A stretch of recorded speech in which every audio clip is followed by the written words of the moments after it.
My golden child brother got my fiancée pregnant, and my family abandoned me after my mother demanded that I step up as the replacement dad for his child.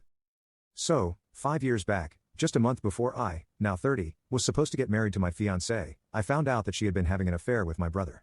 The only reason they were even coming clean to me about it was because she was pregnant and wanted to keep the baby. My ex-fiancée, Karen, 30F, and my brother, Chris, had been together ever since Karen and I had been engaged. Karen and I had been together since our junior year of high school and had stayed together through college. Getting engaged was obviously the next step since we had been together for so long.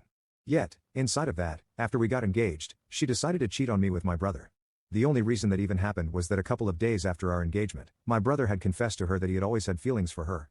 He felt like he had to let her know because she was about to get married, and after that, he could no longer tell her anything about these things. Then, she suddenly realized that she had also been gradually catching feelings for him.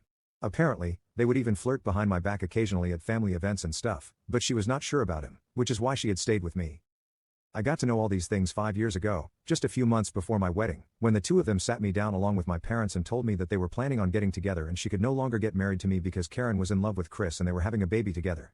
I had been very upset about it that day and almost refused to believe it. I had told Karen that I wanted her to come home with me and end this relationship, whatever it was, with Chris, but my mother had made it very clear that nothing of the sort was going to happen and that Chris and Karen were going to be together. I just had to make my peace with it because it was ultimately their decision. I couldn't even believe that my mother was supporting something like this. At least my dad had the decency to look ashamed and tried to comfort me, but my mother was blatantly just supporting this and even told me that if I had a problem with it, I could keep it to myself because Karen was pregnant and I had no right to bother her when she was in such a delicate condition. My mother was just crazy about finally having a grandchild in the family, so she could hardly care about what I was going through and fought with me tooth and nail to justify what was going on. After the confrontation that day, Karen moved in with my family because her own parents did not want to speak to her anymore after she had told them the truth. We obviously had to cancel the wedding, and my parents covered the cost of it, so I did not have to worry about any of that either. However, I got cast out from the family because I refused to speak to them, and for the past 5 years, we have had absolutely zero contact. The only person who had even bothered to try and reach out to me was my father, but I wasn't even bothered to speak to him, so there's been radio silence from their end after I cut ties with them.